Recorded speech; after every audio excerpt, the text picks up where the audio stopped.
اس کی دکان ہے، وہ سارا دن دکان پہ بیٹھا رہتا ہے اور ساتھ ساتھ قرآن پڑھتا رہتا ہے، تو مجھے اتنی نیکیاں مل جاتی ہیں کہ میں بعد میں لے لوں گا۔ اس نے کہا بیٹا کہاں؟ اس نے کہا فلاں جگہ دکان ہے۔ وہ اللہ والے جب وہاں گئے اگلے دن تو دیکھا کہ ایک نوجوان ہے اور وہ بیٹھا ہوا ہے، گاہک آتا ہے تو اس کو سودا بیچ دیتا ہے، جب گاہک کوئی نہیں ہوتا تو وہ قرآن پڑھنا شروع کر دیتا ہے۔ تو وہ سمجھ گیا کہ میرا خواب سچا تھا، اس بچے کے قرآن پڑھنے سے اس کے والد کو خوب بینیفٹ مل رہا ہے۔ کچھ عرصے کے بعد دوبارہ پھر اسی قبرستان کے قریب سے گزرے، پھر انہوں نے کچھ پڑھ کے بخش دیا۔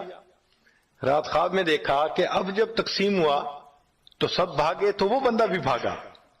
انہوں نے کہا آپ بھی بھاگ رہے ہو؟ کہنے لگا ہاں میں اس لیے بھاگ رہا ہوں کہ میرا وہ بیٹا فوت ہو گیا، اب مجھے قرآن پڑھ کے بخشنے والا کوئی ایسا ہے نہیں، تو جو عام ایمان والوں کا ثواب آتا ہے میں بھی اسی میں سے اپنا حصہ لینے کے لیے جا رہا ہوں۔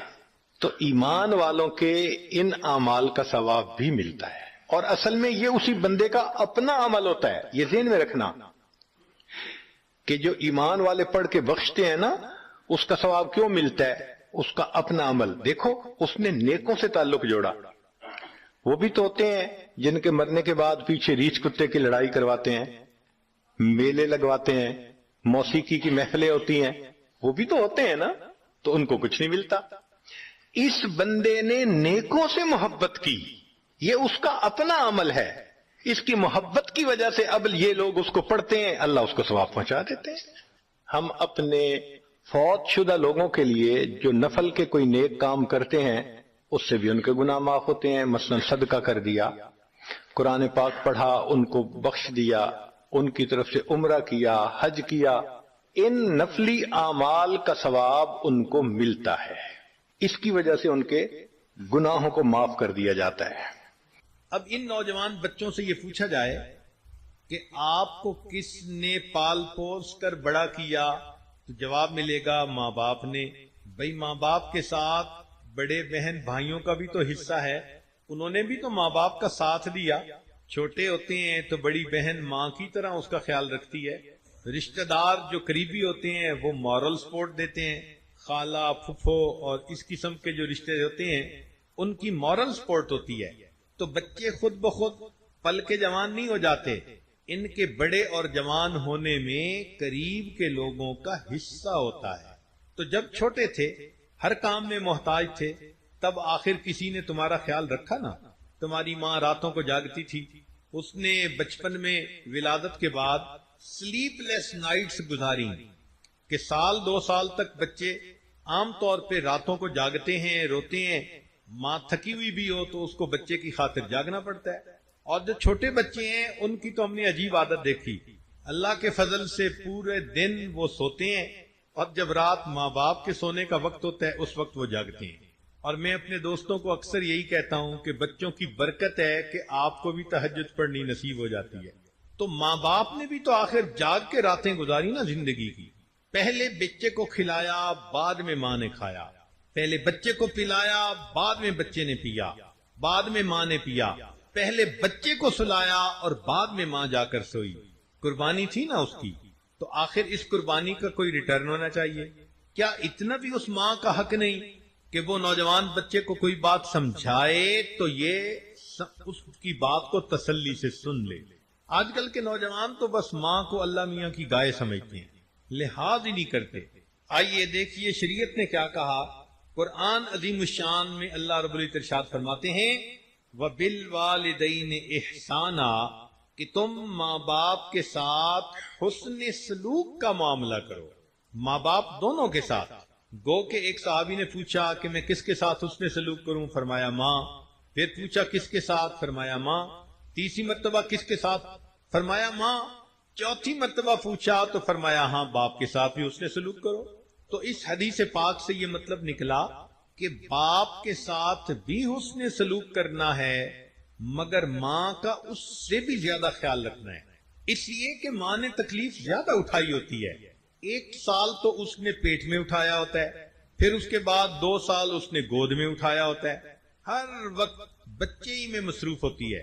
24 گھنٹے کی خادمہ، کوئی ڈیوٹی تھوڑا ہوتی ہے کہ 8 گھنٹے میں بچے کو اٹینڈ کروں گی اور پھر میں بری، نہیں، ماں باپ تو 24 گھنٹے اس کے لیے ہیں، بلکہ پہلے وقتوں میں جب آج کل کے ڈائپر نہیں ہوتے تھے اور بچے رات کو سوئے ہوئے سردی کے موسم میں اپنے بستر پر پیشاب کر دیتے تھے، تو ہم نے ایسی مثالیں بھی سنی کہ ماں بچے کو خشک بستر پر لٹا دیتی تھی اور گیلے بستر پر خود لیٹ جاتی تھی۔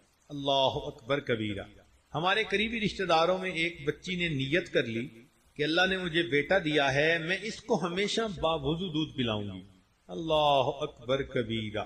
ہم نے جو اس بچی کو دیکھا، اتنا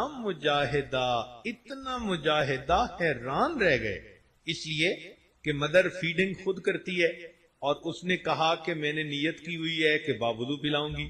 اب ہر وقت تو وضو نہیں رہتا، چلو دن میں تو گزارا ہو جاتا ہے، سردی کی راتوں میں بچے کو دودھ پلایا اور پلا کے وہ بیچاری لیٹی اور 5 منٹ اس کی آنکھ لگی کہ بچہ پھر رونے لگا۔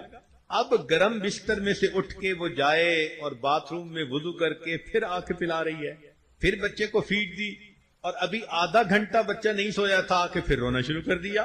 اللہ کی شان، بچی کو پھر وضو کے لیے جانا پڑا۔ ایک رات میں وہ بچی 15 دفعہ جا کر وضو کر کے آتی۔ سوچیں وہ بچی رات کو کیا سوتی ہوگی۔ سفر میں بچہ رو رہا ہے اور بچی کا اس وقت وضو نہیں، اب جی کہیں وضو کی جگہ تلاش کرو۔ اب بچی کے لیے سفر میں وضو کی جگہ کتنا مشکل کام، کس جتن سے اس نے اپنے اس بیٹے کو دودھ پلایا، یہی سوچ سوچ کے مجھے حیرت ہوتی ہے اور دل کہتا ہے کہ واقعی اللہ رب العزت نے جو ماں کا یہ مقام بتایا، یہ اس ماں کا حق بنتا ہے۔ اسی لیے حدیث پاک میں آتا ہے کہ اللہ رب العزت شب قدر کے اندر بڑے بڑے گناہگاروں کی مغفرت فرما دیتے ہیں۔ جو ماں باپ کا نافرمان ہوتا ہے، شب قدر میں بھی اللہ اس کی مغفرت نہیں فرمایا کرتے۔ نبی علیہ الصلوۃ والسلام کی خدمت میں ایک صحابی آئے اور کہنے لگے، اے اللہ کے نبی، مجھ سے بڑا گناہ سرزد ہو گیا۔ نبی علیہ السلام نے فرمایا، جاؤ اپنی ماں سے دعا کروا لو۔ اس نے کہا، اے اللہ کے نبی، میری ماں تو فوت ہو چکی۔ فرمایا، جاؤ تمہاری خالہ ہے کہ جی وہ زندہ ہے۔ فرمایا، جاؤ خالہ سے دعا کروا لو، اللہ تمہارے بڑے گناہوں کو بخش دیں گے۔ سوچئے، جب کبیرہ گناہوں کو اللہ ماں کے ہاتھ اٹھنے پر معاف فرما دیتے ہیں تو اللہ کے ہاں ماں کا کیا مقام ہوگا۔ اس لیے جو شخص اپنے ماں باپ سے حسن سلوک کرتا ہے، اللہ رب العزت اس بندے کی زندگی میں برکتیں عطا فرماتے ہیں۔ حدیث پاک کا مفہوم سنیں اور دل کے کانوں سے سنیں کہ جو شخص اپنے ماں باپ کے ساتھ حسن سلوک کا معاملہ کرتا ہے، اس کی آنے والی اولاد کل اس کے ساتھ حسن سلوک کا معاملہ کرے گی۔ یہ ہے عدل کا بدلہ، جیسی کرنی ویسی بھرنی۔ جو نوجوان بچے بچیاں آج اپنے ماں باپ کی خدمت کریں گی، کل جب ان کی شادیاں ہوں گی اور خود ماں باپ بنیں گے، اللہ ان کو بھی فرما بردار اولاد عطا فرمائے گے۔ کیا مزے کی بات ہے۔ تو اس لیے نوجوان بچے بچیوں کو چاہیے کہ خدمت کر کے ماں باپ کو راضی کریں تاکہ ان کی اولاد ان کو راضی کرے اور اس کے ذریعے سے اللہ رب العزت بھی ان سے راضی ہو جائیں۔ اس لیے شریعت نے کہا کہ ماں باپ اگر فوت ہو جائیں تو بندے کو چاہیے کہ جو ماں باپ کے تعلق والے تھے انسان، ان کے ساتھ حسن سلوک کا معاملہ کرے۔ مثلا ایک بندہ کہتا ہے، میں اپنی ماں کی خدمت نہ کر سکا، فوت ہو گئی، تو بھائی اب آپ اپنی خالہوں کی خدمت کرو۔ جی خالہ بھی کوئی نہیں، تو بھائی ماں جن سے تعلق رکھتی تھی، جن کو وہ اپنے قریب سمجھتی تھی، اگر ان کا اکرام کرو گے تو تمہیں اپنی والدہ کا اکرام کرنے کا ثواب دیا جائے گا۔ یہ عمل اللہ رب العزت کو اتنا پسند ہے کہ انسان کو دنیا کی مصیبتوں سے بھی بچاتا ہے۔ چنانچہ بخاری شریف کی روایت ہے کہ بنی اسرائیل کے 3 بندے سفر پر نکلے، بارش ہو گئی تو اس سے بچنے کے لیے وہ غار کے اندر چلے گئے۔ بارش کی وجہ سے ایک بڑی چٹان جو تھی وہ گری اور غار کے منہ کے اوپر آ گئی۔